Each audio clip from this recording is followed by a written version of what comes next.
फारच सेन्सेशनल असा हा कार्यक्रम मी अनुभवला.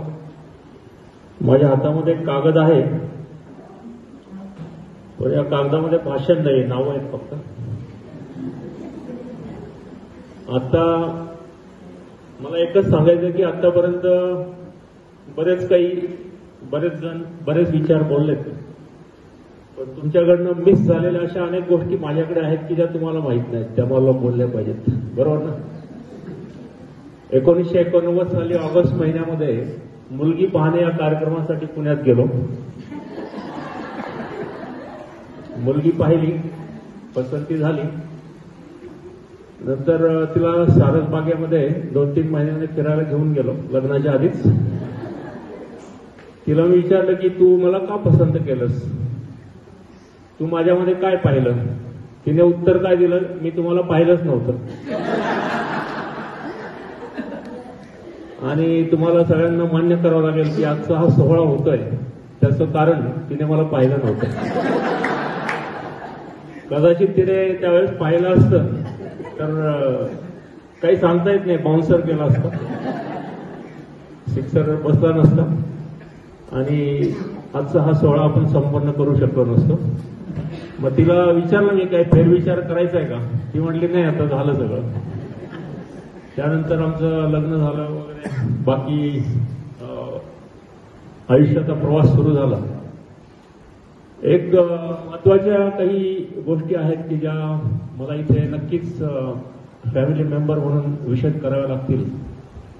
या शाळेने केवळ तिला सुखी केलं नाही तर मला सुद्धा सुखी केलं. I hope Ithape madam agree करतील की सुरुवातीच्या काळामध्ये माझ्याकडे हिरो होंडा होती. आपलं वय शेवाळ्यांना माहिती आहे, कमी असतं. मिसेसने मागे बसून आपण कुठंतरी लांब टूरला जावाची इच्छा असायची. एकदा मला आठवत आहे की पावसाळ्याच्या दिवसात मी त्याला शाळेत सोडायला येतो म्हणून घेऊन आलो आणि असंच भीमाशंकरला घेऊन गेलो. गाडी थांबवलीच नाही. म्हणजे थोडक्यात काय की बऱ्याच वेळा सॅक्रिफाईस करायचं जे असतं तरुण वयातलं, तर तिने खूप केलेलं आहे आणि जबाबदाऱ्या असल्यामुळे तिला त्या पेलाव्या लागायच्या, नो डाऊट. तिने त्या पेरलेल्या आहेत. तर आज डेफिनेटली जाधव मॅडम इथे आहेत. त्यांनी खूप चांगल्या रीतीने तिला सहकार्य केलं. केवळ मुख्याध्यापिका झाल्यानंतरच नाही, आधी सुद्धा. इथापे मॅडम सुद्धा आता त्यांच्या भाषणामध्ये त्यांनी ज्या अनेक गोष्टी विशद केल्या, तर तिच्याकडनं मी मनापासून ऐकायचं की ज्या ज्या वेळेस कुठलेही प्रॉब्लेम तिचे किंवा त्यांचे असतील ते एकमेकांना सहकार्य करून मोटिवेट करणं, स्वतःची पर्सनॅलिटी प्रगल्भ करणं, या दोन्ही गोष्टीत मी नक्कीच सांगेल की इथापे मॅडमचा मोठा सहभाग होता. आणि मला तरी वाटतंय की त्याने ही सर्व्हिस कंटिन्यू केली इतर अनेक संधी असताना देखील. त्याचं मुख्य कारण इथापे मॅडमचा आणि तिची जी मैत्री, संबंध, आणि त्यांनी मॅडमनी तिला जे मोटिवेशन दिलं, you can do it, you will be more happy.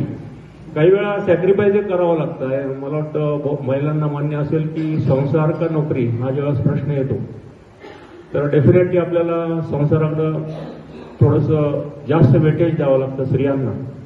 त्यामुळे ती इथे मला मान्य करायला काही कमीपणा वाटत नाही. मी जरी शास्त्रज्ञ म्हणून देशपातळीवरती काम केलं, आत्ताही काही प्रायव्हेट डिफेन्स इंडस्ट्रीमध्ये मी डायरेक्टर म्हणून काम करतोय, पण बुद्धीच्या मानाने मी जर विचार केला तर तिची स्मरणशक्ती आणि बौद्धिक क्षमता ही माझ्यापेक्षा जास्त आहे. मला यात कमीपणा काही वाटत नाही. शी is more clever than me.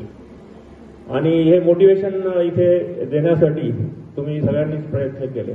Mahajan madam तर त्यांच्या मैत्रीण आहेत आणि त्याही मान्य करतील की माझ्या मिसेसमुळे त्यांचा हेडमास्टरकीचा जो काही कालावधी होता तो खूपच चांगल्या प्रकारे गेला आणि बिनधास्तपणे शाळेमध्ये जबाबदारी तिच्यावरती टाकणं ह्या त्या शिकत होत्या. मनीषा बडदाळ ही माझी सच्ची बहीण आहे.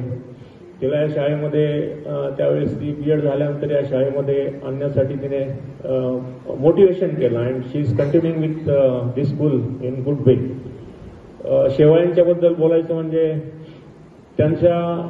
तिचं आणि त्यांचं नॉन टीचिंग स्टाफ हे दोन वेगळी फळी आणि टीचिंग स्टाफ हे वेगळे असायचे. या दोघांच्या बाबतीत शाळेचं व्यवस्थापन करण्यासाठी शाळेव्यतिरिक्तही त्यांना बरीच कामं करायला लागायची. त्यांच्या शेतावरती आम्ही गेलो होतो.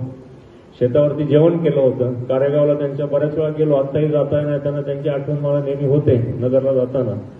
आणि घरी सुद्धा त्यांच्या पुरणपोळी खायला जाणं वगैरे नेहमी व्हायचं. आणि ज्या पद्धतीने त्यांनी सुद्धा स्वतःची डेव्हलपमेंट केली गावाकडे आणि शहरामध्ये सुद्धा, तर खूपच वाखाणण्यासारखी आहे. आणि त्यामध्ये नक्कीच दोघांचा सुसंवाद हा मोटिवेशनल असायचा. Sakunde madam, Kadam madam, Mohite madam, Bendre madam यांचं प्रेम हे होलसेल प्रेम होतं तिच्यासाठी.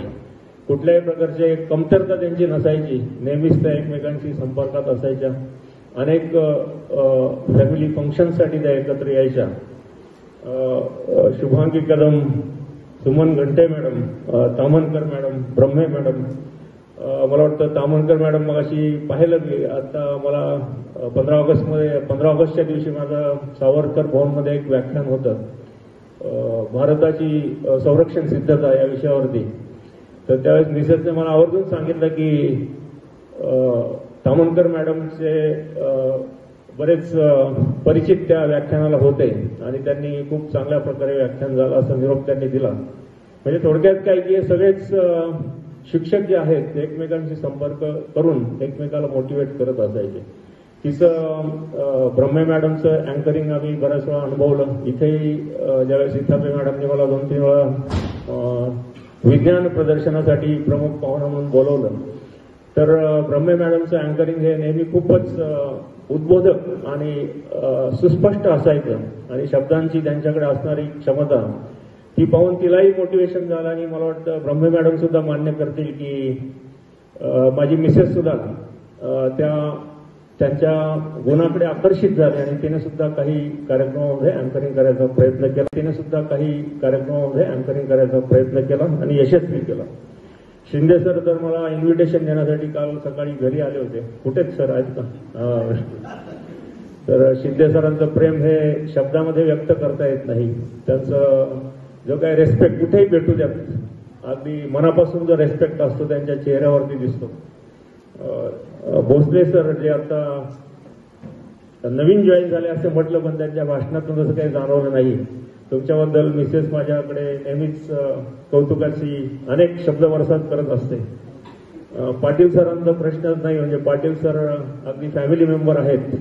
पाटील सर कुठे आहेत? तर त्यांची फॅमिली पूर्णपणे आम्हाला घरच्यासारखीच. आणि अनेक वेळा आमचं कुठल्याही कार्यक्रमात भेटलं की मनापासून संवाद व्हायचा.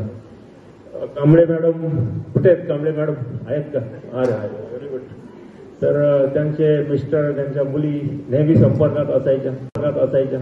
आणि जो रेस्पेक्ट आहे तो मनापासून होता, आजही आहे, पुढेही राहील. भालेराव मॅडमच्या बाबतीत तर काही सांगायची सोय नाही. आमच्या 2 मुली आहेत ज्या शिकत असताना त्यांच्या घरी जाऊन निवांत रोज बसायच्या. 1-2 दिवस नाही, रोज बसायच्या. काटकर मॅडम आहेत का? आता गेल्या वाटतं. राईट. अच्छा मागे होतं. Very good. तर ती केमिस्ट्रीचं 12वीला असताना मी गायडन्स तिला करायचो. And she is enjoying. आम्ही काही ट्रेकिंगला सुद्धा आमच्या ग्रुपमध्ये त्या आलेल्या होत्या. आटोळे मॅडम, आचार्य मॅडम, आमची मिसेस नेहमी म्हणायची खूप सिन्सिअर आहेत, खूप डेडिकेटेड आहेत आणि चांगल्या प्रकारे तिला सहकार्य करत असतात. खैरनार सर कुठे आहेत? सर तुमच्या बाबतीत सर आमची मिसेस म्हणते खूप लकी माणूस आहे. त्याचं रहस्य मला तुम्हीच सांगा. आता.